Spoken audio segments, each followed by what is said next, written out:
সুপ্রিয় শিক্ষার্থী বন্ধুরা, সবাই কেমন আছো? আমার ইউটিউব চ্যানেলে সবাইকে স্বাগত।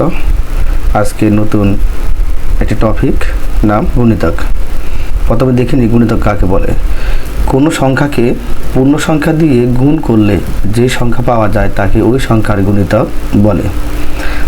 আর এখানে যে পূর্ণ সংখ্যা বলছে, পূর্ণ সংখ্যা নিয়ে আমার ইউটিউব ভিডিওয়ে একটি ভিডিও দেওয়া আছে, ওটা দেখে নিলে পূর্ণ সংখ্যা কী তা বোঝা যাবে। এখন কোনো সংখ্যাকে পূর্ণ সংখ্যা দিয়ে গুণ করলে যে সংখ্যা পাওয়া যায় তাকে ওই সংখ্যার গুণিতক বলে। যেমন 3-এর গুণিতকগুলো হলো 3, 6, 9, 12, 15, 18, 21।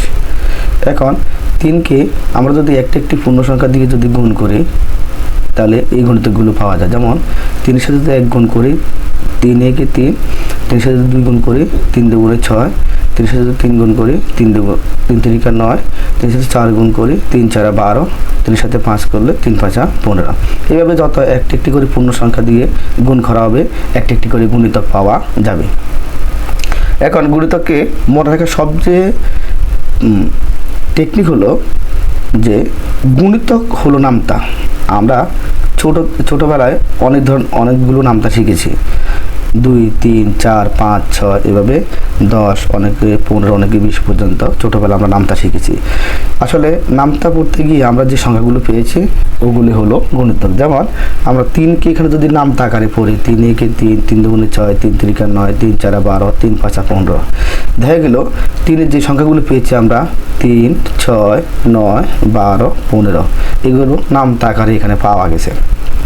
তাহলে আমরা ধরে নিতে পারি প্রত্যেকটা সংখ্যার নামতায় করে যে সংখ্যাগুলো পাওয়া যাবে সেগুলো হলো ওই সংখ্যার গুণিতক।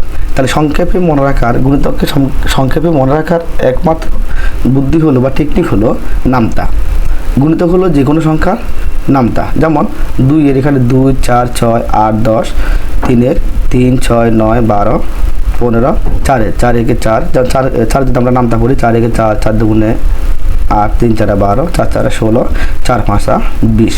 এইভাবে আমরা এক সংখ্যা করে গুণ করব, একটি করে গুণিতক পাওয়া যাবে। আশা করি সবাই বুঝতে পেরেছ। ধন্যবাদ সবাইকে।